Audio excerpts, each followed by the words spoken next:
An overview of ACI fabric checks in the context of OpenShift installation on bare metal servers provided by iserver application.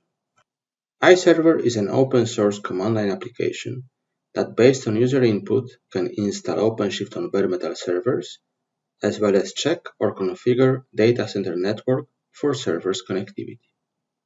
Check an overview video in the playlist for more information.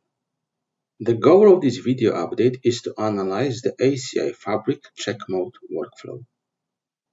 One-time requirement is to create an ACI connector that contains the details required for REST API access to ACI controller or APIC. Information in green is exactly the same as defined during the installation, except for node and port attributes. Saying differently, whoever created the input files for installation of OpenShift cluster can create Fabric.json input file by just adding basic connectivity information that interface X connects to node Y. In this example output, only the Fabric check workflow is executed as requested in command line flags. Check iserver overview video or GitHub documentation to understand flags options and how they control workflow execution.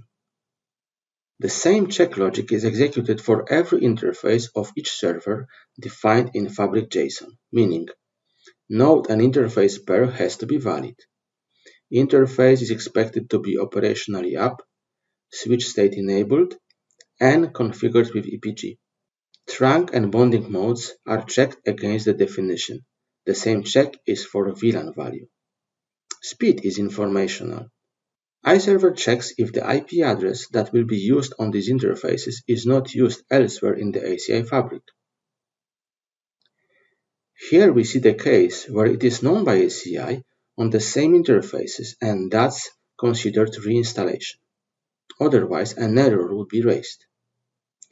Policy groups, policies are checked and shown on the screen.